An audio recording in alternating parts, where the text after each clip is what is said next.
नमस्कार साथियों। आज हम बात करेंगे उन कविताओं की जो हिंदी के एक महान लेखक नागार्जुन की लेखनी से निकली हुई हैं, लेकिन इनका सीधा प्रभाव भारत के राजनीतिक एवं सामाजिक स्थिति पर पड़ा, जो चेतना का स्वर बनी। भारत के करोड़ों लोगों को जिन्होंने ऐसा चित्र खींचा जो उस समय के परिदृश्य से गायब था। चलो हम प्रवेश करते हैं नागार्जुन के राजनीतिक चेतना से ओतप्रोत काव्य संसार में। तो साथियों, उनकी कविताएं समाज की वास्तविकताओं को चित्रित करती थीं और सत्ता की नीतियों पर तीखा प्रहार करती हैं। हमारे सामने लाती हैं सत्ता का वो चेहरा जो अपने लाख प्रयासों से छुपाने का उपक्रम करता है, हमारे देश का सत्ताधारी वर्ग, और वो लेखन जो जनमानस से कोई सरोकार नहीं रखता, न रखना चाहता है। इस विस्तृत चर्चा में हम उनकी प्रमुख राजनीतिक कविताओं का विश्लेषण करेंगे, जिससे उनकी साहित्यिक प्रतिभा और सामाजिक प्रतिबद्धता का समग्र चित्रण हो सके। तो साथियों, बने रहिए हमारे साथ। इस वीडियो में आप जानेंगे महाकवि नागार्जुन की उन कविताओं को जो आज भी चर्चित हैं, परिचित हैं और हमेशा प्रासंगिक बनी रहेंगी। तो उसमें पहली कविता है अकाल और उसके बाद। ये कविता 1966-67 के बिहार के भीषण अकाल की पृष्ठभूमि पर आधारित है, जहां नागार्जुन ने किसानों की दयनीय स्थिति का मानसिक चित्रण किया है और मार्मिक चित्रण किया है। क्योंकि कविता है, कविता कहती वही है जो कि दिखाई पड़ता है, क्योंकि किसी ने कहा है कि साहित्य समाज का दर्पण है और साहित्य ही समाज को गाइडिंग फोर्स बनता है, उसको नेतृत्व प्रदान करता है। तो अकाल के बाद में जो कविता लिखी हुई थी, वो कविता क्या कह रही है? कई दिनों तक चूल्हा रोया, चाकी रही उदास, कई दिनों तक कानी कुतिया सोई उनके पास, कई दिनों तक लगी भीत पर छिपकलियों की गश्त, कई दिनों तक चूहों की भी हालत रही शिकस्त। साथियों, जब अकाल के बाद में जो स्थितियां बनती हैं, वहाँ पर सरकारें थीं, वहाँ पर लोग थे, वहाँ पर अमीर थे, वहाँ पर बिजनेसमैन थे, लेकिन किसी ने भी उस आम व्यक्ति की आवाज़ को नहीं उठाया। उस व्यक्ति के पास में जहाँ 3-3 दिन तक चूल्हा रोता रहा, अर्थात चूल्हे में आग नहीं गई, और सारे जीव जंतु तक परेशान हो गए। अर्थात यहाँ पर कवि की कल्पना है कि आखिर ये स्थिति थी, वहाँ पर किसी सत्ताधारी ने हमारी बात नहीं सुनी, तब जन्म होता है ऐसी कविताओं का। अब हम दूसरी बात करें तो दूसरी इनकी कविता था भूस का पुतला, अर्थात जो जानवरों को खिलाने वाला हमारा भूसा होता है, उसी के ऊपर इन्होंने कविता लिखी है। तो इस कविता में नागार्जुन ने भारत के खोखलेपन पर व्यंग किया है, वो भी सत्ता के खोखलेपन का। भूस का पुतला सत्ता के उन प्रतीकों का प्रतिनिधित्व करता है जो दिखने में तो बड़े लगते हैं, लेकिन अंदर से खोखले हैं। और ये कविता राजनीतिक नेताओं की नीतियों और उनके आचरण पर सीधा व्यंग करती है। अर्थात जो भूस के पुतले होते हैं, अर्थात जो हमारे खेतों में बुत बनाए जाते हैं, उन पर क्या लिखा है इन्होंने? फैलाकर टांग उठाकर वाहें। नागार्जुन जी लिखते हैं, फैलाकर टांग उठाकर वाहें, अकड़ कर खड़ा हुआ भूस भरा पुतला, कर रहा है निगरानी ककड़ी तरबूज की, खीरा खरबूज की, सो रहा होगा अपाहिज मालिक घर में निश्चिंत हो।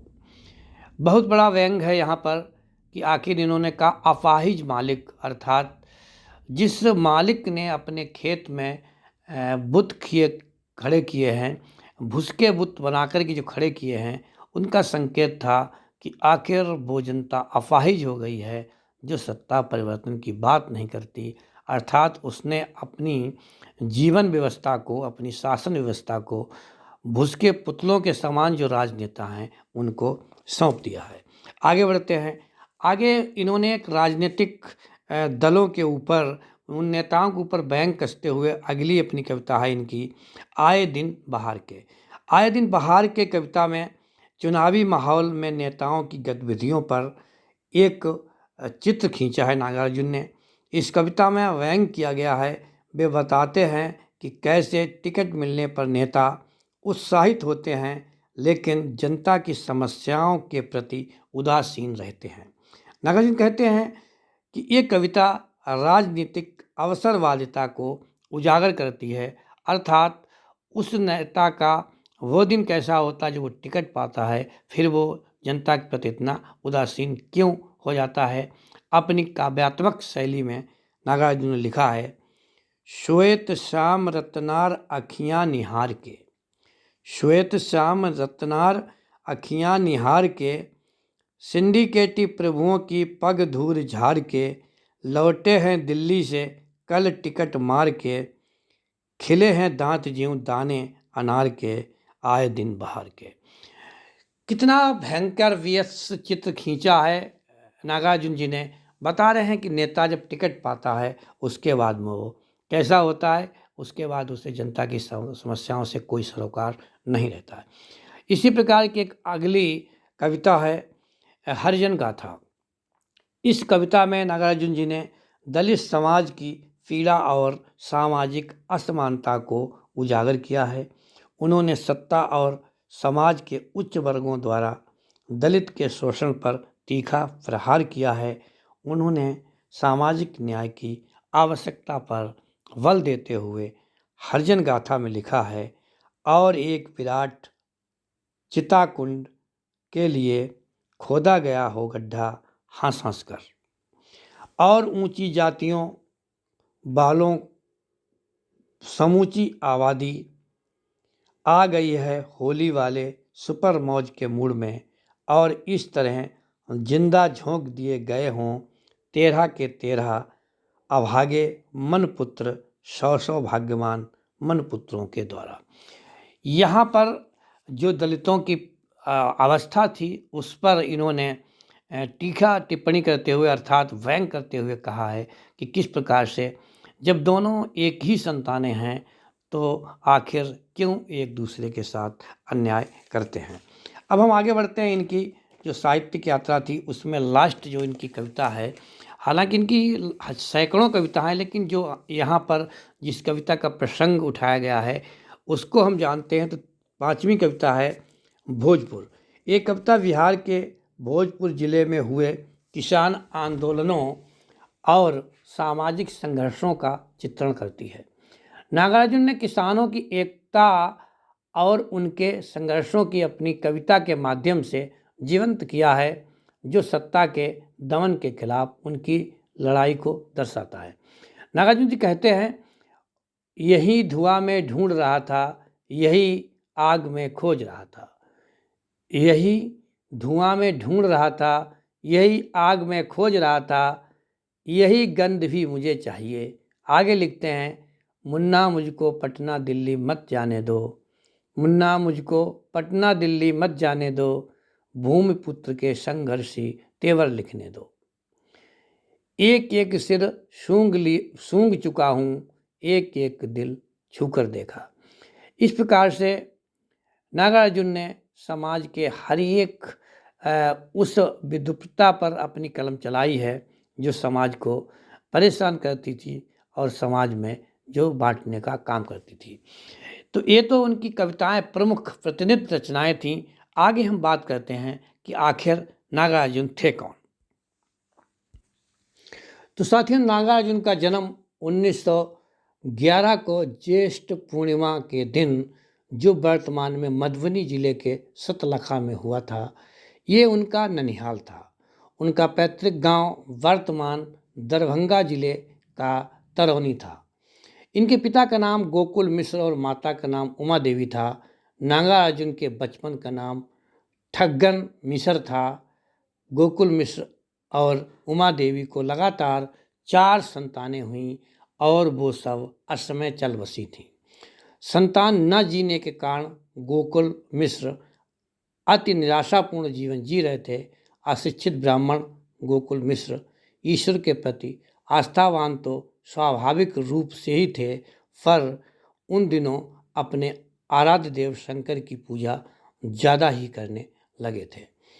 वो हमेशा अपने आराध्य अर्थात वैद्यनाथ धाम देवघर जाकर बाबा विश्वनाथ की वहाँ पर पूजा करते थे और घर पर भी वही उपक्रम दोहराते थे, अर्थात उनका अत्यधिक समय पूजा और अर्चना में बीतता था। समय बीता, इनके फिर इनके घर पाँचवीं संतान का जन्म हुआ, तो इनके मन में एक शंका उपजी कि जिस प्रकार से 4 संतानें हमारे आईं और आकर चली गईं, अर्थात मुझे 4 संतानों ने ठगा है, इसलिए ऐसा न हो कहीं पाँचवीं संतान भी मुझे ठगनी आई हो। इसलिए उसी वजह से इनका नाम लग गया ठग्गन। ठक्कन कहा जाने लगा इन्हें, अर्थात ये भी मुझे कहीं ठगने ना आया हो। काफ़ी दिनों के बाद में जब ये और बड़े हुए तब इनका नाम रखा गया। नाम रखने के पीछे एक लॉजिक था कि बाबा विश्वनाथ की कृपा से इनका जन्म हुआ है, बाबा वैद्यनाथ की कृपा से अर्थात शंकर जी की कृपा से इनका जन्म हुआ है, तो उन्हीं का प्रसाद मानकर इनके पिता और इनकी माँ ने इनका नाम वैद्यनाथ मिश्र रख दिया। साथियों, समय की अवधारणाएं देखिए कि जो वैद्यनाथ मिश्र जी थे, आगे चल के वो किस प्रकार से नागार्जुन बनते हैं। जुड़े रहिए हमारे साथ, जानिए पूरी कहानी। गोकुल मिश्र की आर्थिक स्थिति अच्छी नहीं रही थी, वे काम धाम कुछ करते नहीं थे, सारी ज़मीन उन्होंने बटाई पे दे रखी थी और जब उपज कम होने लगी, क्योंकि वो अपने आप कुछ नहीं करते थे, मेहनत नहीं करना जानते थे, तो उन्हें अपनी खेत बेचने का अर्थात अपनी ज़मीन बेचने का चस्का लगा और पैसा आने पर उन्होंने कई ऐसी बुरी आदतें पाल रखी थीं जिसके कारण से घर की आर्थिक स्थिति बहुत ज़्यादा बिगड़ रही थी। और हुआ यह कि इनके पास में सिर्फ 1-2 बीघा अर्थात नाम मात्र को ज़मीन बची और जब गुजर बसर नहीं हुई तो ये वो छोड़ करके और चले गए अपनी ससुराल। ऐसी पारिवारिक स्थिति में बालक वैद्यनाथ जी पढ़ने लिखने लगे और पढ़ाई लिखाई का है कि केवल नाम मात्र की पढ़ाई लिखाई थी, क्योंकि कुछ ऐसा था ही नहीं जिससे ये पढ़ते। अर्थात ये अपनी ननिहाल जब चले गए तो वहाँ पर इन्होंने देखा कि एक वहाँ के उस समय नरेश थे, मिथिलांचल के एक व्यक्ति थे, तो वो अपने यहाँ मेधावी निर्धन छात्रों के लिए मदद करते थे। तो इनके पिताजी इनको कंधों पर बैठाल करके इन्हें घुमाते थे। धीरे धीरे ये बात इनके पिता को पता लगी कि वहाँ के नरेश जो हैं वो मेधावी छात्रों को सहायता प्रदान करते हैं। इसी प्रकार से ये वहाँ पर पहुँच गए और वहाँ पर इनकी शिक्षा सिद्धांत कौमुदी और अमरकोश के सहारे प्रारंभ हुई और वहीं से जो है वैद्यनाथ अर्थात नागार्जुन की पढ़ाई शुरू हो गई। धीरे धीरे बाद में पढ़ते पढ़ते ये विधिवत पढ़ाई करने के लिए इन्होंने संस्कृत विषय को चुना और बनारस जाकर के वहीं पर ये पढ़ने लगे। वहीं पर बनारस में इनका सामना होता है आर्य समाज के प्रमुख विद्वानों से। फिर ये आर्य समाजी बन गए और आर्य समाजी बनने के बाद में फिर इनका झुकाव बौद्ध दर्शन की ओर हो गया। उन्हीं दिनों नेता सुभाष चंद्र बोस जो थे, उनकी गतिविधियाँ इन्हें बहुत प्रिय थीं और ये सुभाष चंद्र बोस के विचारों से ओतप्रोत हुए। बौद्ध दर्शन की यदि बात की जाए तो इन्होंने राहुल संस्कृतायन को अपना अग्रज माना। बनारस से निकलकर ये कोलकाता और फिर दक्षिण भारत घूमते हुए लंका के प्रसिद्ध विद्यालंकर और परिवेण में जाकर बौद्ध धर्म की दीक्षा ली। इन्हीं कल्पना कीजिए कैसी विडंबना है कि भारत का एक व्यक्ति पढ़ने लिखने के बाद बौद्ध दर्शन की शिक्षा पाने के लिए श्रीलंका पहुंचता है, क्योंकि नागार्जुन से पहले राहुल संस्कृतायन जो हैं वो भी वहीं से दीक्षित होकर आए थे, वहीं से दीक्षा लेकर आए थे। इस प्रकार से नागार्जुन और राहुल जी अब गुरु भाई हो गए। लंका की उस विख्यात बौद्धिक शिक्षण संस्था में रहते हुए इन्होंने सिर्फ बौद्ध दर्शन का ही अध्ययन नहीं किया, बल्कि ये विश्व राजनीति पर भी नज़र रखने लगे और भारत में चल रही जो गतिविधियाँ थीं, अर्थात यहाँ पर स्वतंत्रता आंदोलन चल रहा था, इस पर भी इनकी सजग नज़र रहने लगी। और इस प्रकार से अब जब इनके मन में घूमने की जिज्ञासा हुई, दुनिया देश को जानने की, राजनीतिक हस्तक्षेप की जो इनकी आकांक्षा थी, उसी ने इन्हें घुमक्कड़ बना दिया। लेकिन वहीं की जो समस्याओं ने इन्हें लेखक भी बना दिया। साहित्यिक रचनाओं के साथ साथ नागार्जुन राजनीतिक आंदोलनों में भी भाग लेने लगे और स्वामी सहजानंद से ये प्रभावित होकर के किसान आंदोलन जो बिहार में चल रहा था, इसके लिए इन्होंने भाग लिया। इनकी वहाँ पिटाई भी हुई और इन्हें जेल की सजा भी हुई। चंपारण के किसान आंदोलन में उन्होंने फिर भाग लिया। वस्तुतः ये विश्वास करते थे कि सिर्फ लेखनी से ही नहीं, मैं इस अपने शरीर से भी भारत माँ की रक्षा करूँगा। उसके बाद में एक बार 1974 अप्रैल में जेपी आंदोलन में भाग लेते हुए ने कहा था कि सत्ता परिवर्तन की चुनौतियों के विरोध में जो जन युद्ध चल रहा है, उसमें मेरी हिस्सेदारी सिर्फ कलम से नहीं होगी, मेरे शरीर से होगी। नागार्जुन का जीवन जो था, उन्होंने दोनों भारत देखे थे। एक वो भारत जो गुलाम था, एक वो भारत जो संघर्ष कर रहा था, और एक वो भारत जो आज़ाद हो चुका था। नागार्जुन का व्यक्तित्व ऐसा था कि इन्होंने तीनों प्रकार की परिस्थितियों में अपने को अग्रणीय रखा और ये अनशन पर बैठ जाते थे, आंदोलनों में भाग लेते थे, लोगों को पसंद करते थे जो देश के लिए लड़ते थे। इस प्रकार से नागार्जुन पूर्ण रूप से सक्रिय रहे, स्वतंत्र भारत में भी, गुलाम भारत में भी और आपातकालीन भारत में भी। इस प्रकार से इन्होंने बढ़ चढ़ के भाग लिया।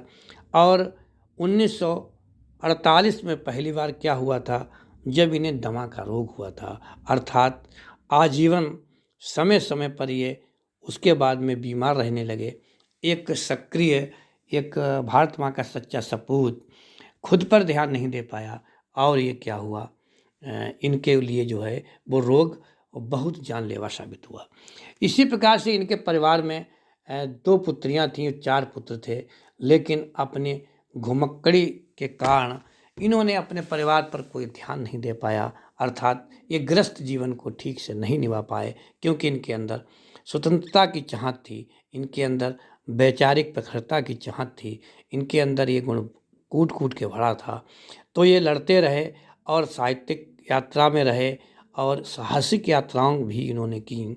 हुआ परिणाम ये हुआ कि 6 बच्चों वाला परिवार आखिर उसी भूमि पर फिर आ गया जो भूमि इन्होंने पिता से प्राप्त की थी, अर्थात पूरे जीवन ये आर्थिक अभावों से गुजरते रहे। और अभी हाल ही में 1998 में नागार्जुन का देहांत हो जाता है। अब नागार्जुन का जीवन से हम क्या सीख पाते हैं, हमने क्या समझा? एक वो सितारा जो कि घोर ब्राह्मणवादी व्यवस्था में जन्म लेता है और फिर वो आर्य समाजी बनता है, फिर वो बौद्ध दर्शन को अपनाता है, फिर वो देश की राजनीति सत्ता के गलत कारनामों के लिए अपनी जंग लड़ता है, कलम उठाता है। इतना साहसिक और महान योद्धा होने के बाद में हमारी सरकारों की नज़र उनके ऊपर बिल्कुल नहीं गई। हालांकि बहुत छोटे छोटे उन्हें पुरस्कार मिले, सरकार ने नहीं व्यवस्था की, इनके परिवार की, इनके बच्चों के पालन पोषण की। संघर्ष करता हुआ ये सितारा सदा सदा के लिए अस्त हो गया। लेकिन लेखक, कलाकार, कवि, ये कभी मरते नहीं हैं। नागार्जुन आज भी जिंदा हैं भारत की उन समस्याओं में जहाँ पर जो पहले घटित होता था अब हो रहा, और आज भी जिंदा हैं भारत के उन सपूतों के अंदर जो अपने देश के लिए कुछ करना चाहते हैं, जिनके मन में ज्वाला जलती है अपने देश के लिए, जो प्रेरणा पाते हैं इनकी कविताओं से। साथियों, जो जानकारी मेरे पास थी मैंने आप तक आज प्रस्तुत की। साथ ही मैं आपके प्रार्थना करना चाहता हूं कि हमारा ये चैनल आपके सहयोग से चल रहा है। आपको अगर ये घटना, ये कहानी, ये चरित्र अच्छा लगा हो तो आप वीडियो को लाइक करें, चैनल को सब्सक्राइब करें, अपने मित्रों तक इसे शेयर करें। हमारी हौसला अफजाई के लिए आप अधिक से अधिक समर्थन करें। कल फिर मिलते हैं एक नई कहानी के साथ, एक नई साहसिक यात्रा के साथ।